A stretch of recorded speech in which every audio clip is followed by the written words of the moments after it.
All right, it's been a while. Was just on vacation, then got sick, so we're back though on week 19, day 5, 2 Samuel 3 to 5, First Chronicles 12, Psalm 122, and Acts 22. The war between the house of Saul and the house of David lasted a long time. David grew stronger and stronger, while the house of David grew weaker and weaker. Sons were born to David in Hebron. His firstborn was Amnon, the son of Ahinoam of Jezreel. His second, Chileab, the son of Abigail, the widow of Nabal of Carmel. The third, Absalom, the son of Maacah, daughter of Talmai, king of Geshur. The fourth, Adonijah, the son of Haggith. The fifth, Shephatiah, the son of Abital. The sixth, Ethream, the son of David's wife Eglah. These were born to David in Hebron. During the war between the house of Saul and the house of David, Amnon has been strengthening his own position in the house of Saul. Now Saul uh, had a concubine named Rizpah, daughter of Aiah, and Ishbosheth said to Abner, "Why did you sleep with my father's concubine?" Abner was very angry because of what Ishbosheth said. So he answered, "Am I a dog's head on Judah's side? This very day I am loyal to the house of your father Saul and his family and friends. I haven't handed you over to David, yet now you accuse me of an offense involving this woman. May God deal with Abner, be it ever so severely, if I do not do for David what the Lord promised him on oath, and transfer the kingdom from the house of Saul and establish David's throne over Israel and Judah from Dan to Beersheba." Ishbosheth did not dare to say another word to Abner because he was afraid of him. Then Abner sent messengers on his behalf to say to David, "Whose land is it? Make an arrangement with me, and I will help you bring all Israel over to you." "Good," said David, "I will make an agreement with you, but I demand one thing from you. Do not come into my presence unless you bring Michal, daughter of Saul, when you come see me." Then David sent messengers to Ishbosheth, son of Saul, demanding, "Give me my wife Michal, whom I betrothed to myself for the price of 100 Philistine foreskins." So Ishbosheth gave orders and had her taken away from her husband, Paltiel son of Laish. Her husband, however, went with her, weeping behind her all the way to Barium. When Abner said to him, "Go back home," so he went back. Abner conferred with the elders of Israel and said, "For some time you have wanted to make David your king. Now do it. For the Lord promised David, 'By my servant David I will rescue my people Israel from the hands of the Philistines and from the hand of all their enemies.'" Abner also spoke to the Benjamites in person. Then he went to Hebron to tell David everything that Israel and the whole tribe of Benjamin wanted to do. When Abner, who had 20 men with him, came to David at Hebron, David prepared a feast for him and his men. Then Abner said to David, "Let me go at once to assemble all Israel for my lord the king, so that they may make a covenant with you, and that you may rule over all that your heart desires." So David sent Abner away, and he went in peace. Just then David's men and Joab returned from a raid and brought with him a great deal of plunder. But Abner was no longer with David in Hebron because David had sent him away, and he had gone in peace. When Joab and all the soldiers with him arrived, he was told that Abner son of Ner had come to the king, and that the king had sent him away, and he had gone in peace. So Joab went to the king and said, "What have you done? Look, Abner came to you. Why did you let him go? Now he is gone. You know Abner son of Ner. He came to deceive you and observe your movements and find out everything you were doing." Joab then left David and sent messengers after Abner, and they brought him back from the cistern at Serah.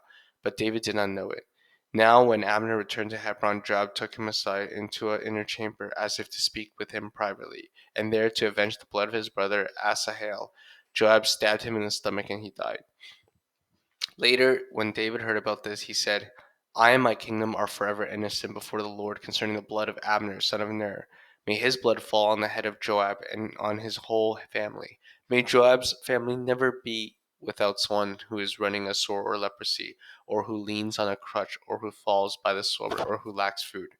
Joab and his brother Abishai murdered Abner because he had killed their brother Asahel in the battle at Gibeon. Then David said to Joab and all the people with him, "Tear your clothes and put on sackcloth and walk in mourning in front of Abner." King David himself walked behind the bier. They buried Abner in Hebron, and the king wept aloud at Abner's tomb. All the people wept also. The king sang this lament for Abner. Should Abner have died this lawless as the lawless die? Your hands were not bound, your feet were not fettered. You fell as one falls before the wicked. And all the people wept over him again. Then they all came and urged David to eat something while it was still day. But David took an oath, saying, "May God deal with me, be it ever so severely, if I taste bread or anything else before the sun sets." All the people took note and were pleased. Indeed, everything that the king did pleased them. So on that day, all the people there and all Israel knew that the king had no part in the murder of Abner son of Ner. Then the king said to his men, "Do you not realize that a commander and a great man has fallen in Israel this day? And today, though I am anointed king, I am weak. And these sons of Zeruiah are too strong for me. May the Lord repay the evildoer according to his evil deeds."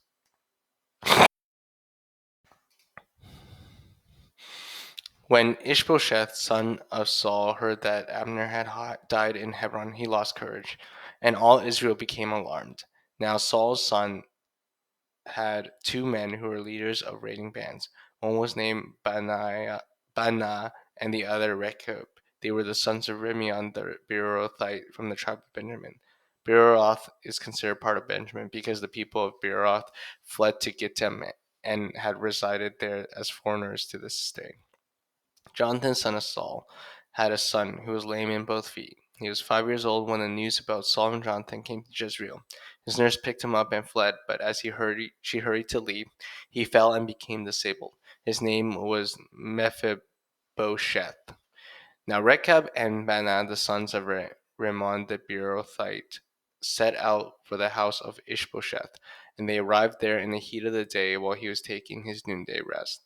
They went into the inner part of the house as if to get some wheat, and they stabbed him in the stomach. Then Rechab and his brother Baanah slipped away. They had gone into the house while he was lying on the bed in his bedroom. While they stabbed and killed him, they cut off his head, taking in with them. They traveled all night by day of Rahabah. They brought the head of Ishbosheth to David at Hebron, and they said to the king, "Here is the head of Ishbosheth, son of Saul, your enemy, who tried to kill you. This day the Lord has avenged my king, Lord the king, against Saul and his offspring." David answered Rechab and his brother Baanah, the sons of Rimmon the Beerothite, "As surely as the Lord lives, who would deliver me out of every trouble, when someone told me Saul is dead and thought he was bringing good news, I seized him and put him to death in Ziklag. That was the reward I gave him for his news. How much more, then, when wicked men had killed an innocent man in his own house and on his own bed, should I not now demand his blood from his head and rid the earth of you?" So David gave an order to his men, and they killed him. They cut off their heads and their feet and hung their bodies by the pool in Hebron. But they took the head of Ishbosheth and buried it in Abner's tomb at Hebron.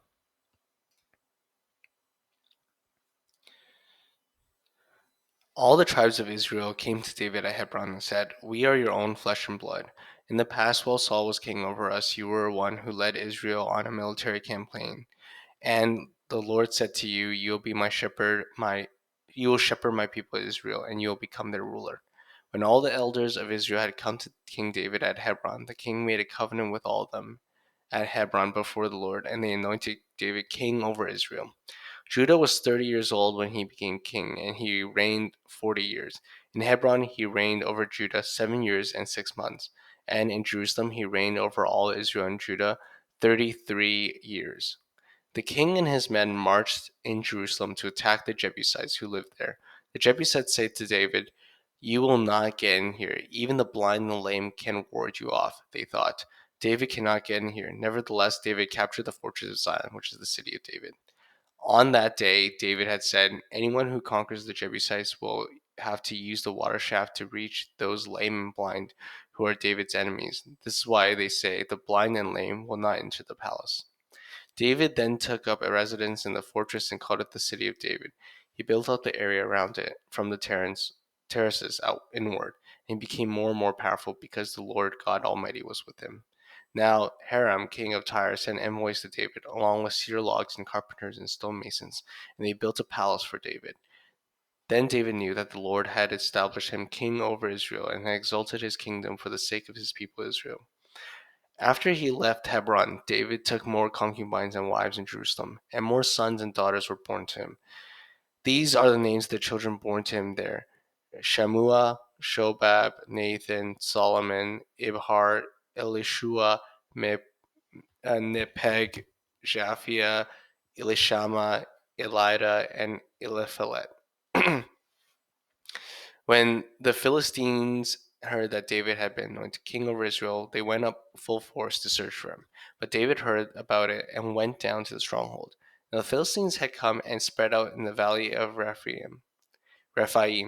So David inquired of the Lord, "Shall I go in and attack the Philistines? Will you deliver them into my hands?" The Lord answered him, "Go, for I will surely deliver the Philistines into your hands." So David went to Baal Perazim, and there he defeated them. He said, "As waters break out, the Lord has broken out against my enemies before me," so that the place was called Baal Perazim. The Philistines abandoned their idols there, and David and his men carried them off. Once more the Philistines came up and spread out in the valley of Rephaim. So David inquired of the Lord and answered, "Do not go straight up, but circle round behind them and attack them in front of the poplar trees. As soon as you hear the sound of the marching of the tops of the poplar trees, move quickly, because that would mean the Lord has gone out in front of you to strike the Philistine army." So David did as the Lord commanded him, and he struck down the Philistines all the way from Gibeon to Gezer. First Chronicles 12.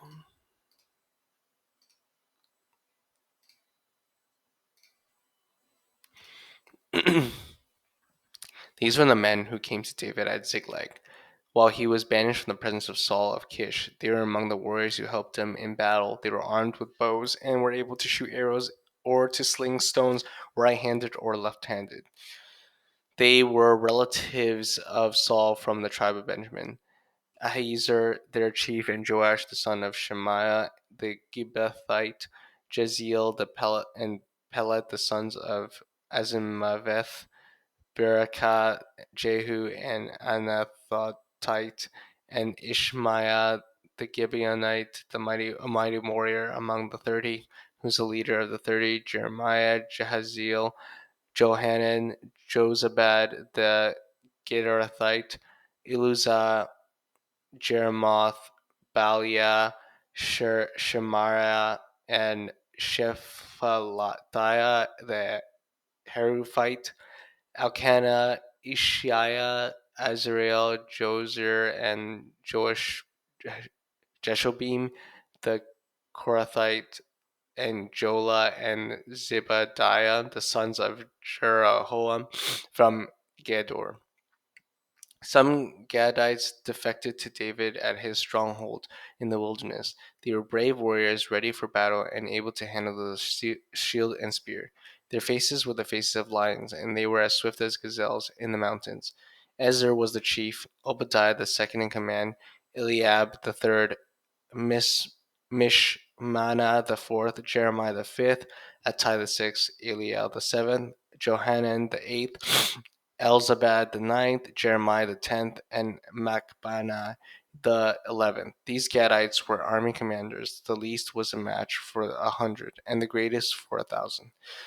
It was they who crossed the Jordan in the first month when it was overflowing all its banks, and they put to flight everyone living in the valleys to the east and to the west. Other Benjamites and other men from Judah also came to David in his stronghold. David went out to meet him and said, "If you have come to me in peace to help me, I am ready for you to join me. But if you come to betray me to my enemies when my hands are freed from violence, may the Lord of our answers see you and judge you." Then the Spirit came on Amasai, the chief of the 30, and he said, "We are yours, David. We are with you, son of Jesse. Success, success to you, and success to those who help you, and your God will help you." So David received them and made them leaders of their raiding bands. Some of the tribe of Manasseh defected to David when he went to the Philistines to fight against Saul. He and his men did not help the Philistines because, after consultation with their rulers, Their ruler sent them away. They said, "It will cost our heads if he deserts to his master Saul." When David went to Ziklag, these were the men of Manasseh who defected to him: Adonai, Adnah, Jozabad, Jediel, Michael, Jozabad, Elihu, and Zilithai, leaders of units of thousands in Manasseh. They helped David against the raiding bands, for all of them were brave warriors and were the commanders of their armies. Day after day, men came to help David until he had a great army like the army of God. These were the numbers of men armed for battle who came to David in Hebron to turn Saul's kingdom over to him, as the Lord had said. From Judah, carrying shield and spear, 6,800 armed for battle. From Simeon, warriors ready for battle, 7,100. From Levi, 4,600, including Jehoiada, leader of the family of Aaron, with 3,700 men, and Zadok, a brave young warrior with 22 officers from his family. Benjamin, Saul's tribe, 3,000. Most of them remained loyal to Solomon's house until then.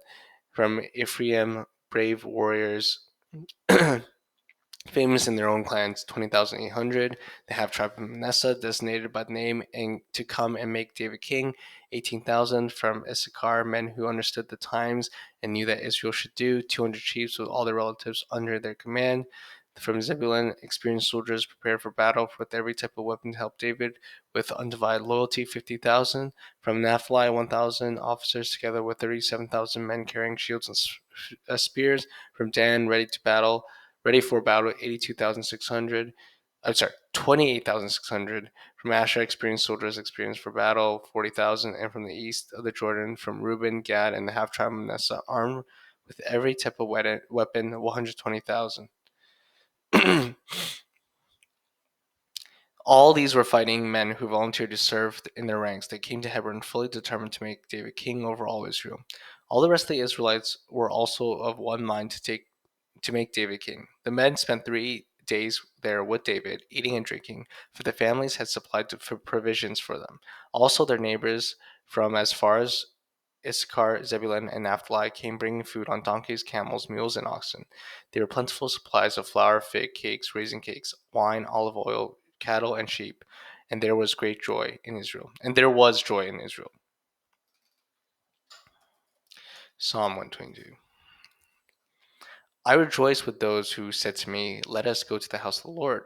Our feet are standing in your gates, Jerusalem. Jerusalem is built like a city that is closely compacted together. That is where the tribes go up, and the tribes of the Lord, to praise the name of the Lord, according to the statute given to Israel. There stand the throne of judgment, the thrones of the house of David. Pray for the peace of Jerusalem. May those who love you be secure. May there be peace within your walls and security within your citadels. For the sake of my family and friends, I'll say, peace be within you. For the sake of the house of the Lord our God, I will seek your prosperity.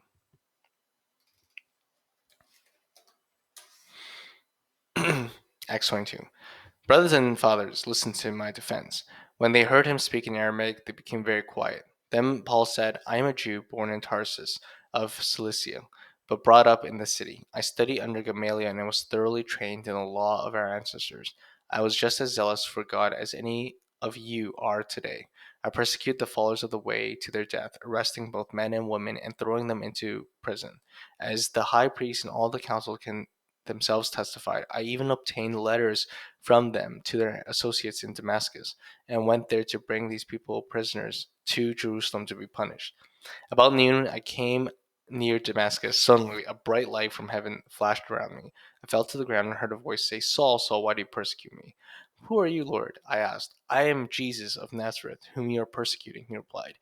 My companions saw the light, but they did not understand the voice of him who was speaking to me. What shall I do, Lord? I asked. Get up, the Lord said. Go to Damascus. There you will be told all that you have been assigned to do. My companions led me by hand into Damascus because the brilliance of light had blinded me. A man named Ananias came to see me. He was a devout observer of the law, highly respected by all the Jews living there.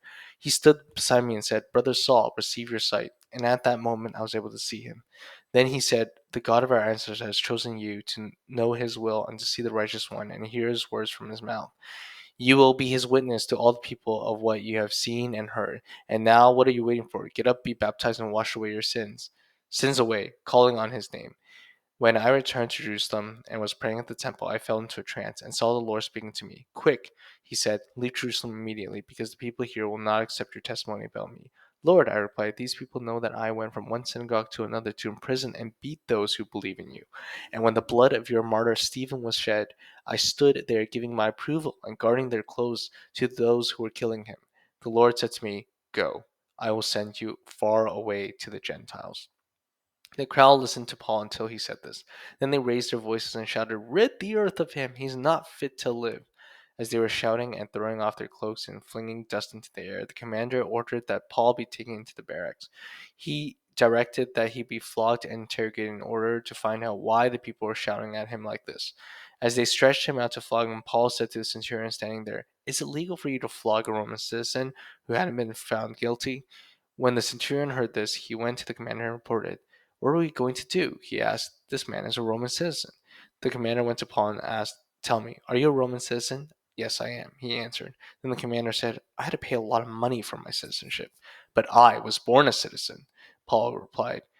Those who were about to interrogate him withdrew immediately. The commander himself was alarmed when he realized he had put Paul, a Roman citizen, in chains. The commander wanted to find out exactly why Paul was being accused by the Jews. So the next day he released him and ordered the chief priests and all the members of the Sanhedrin to assemble. Then he brought Paul and had him stand before them.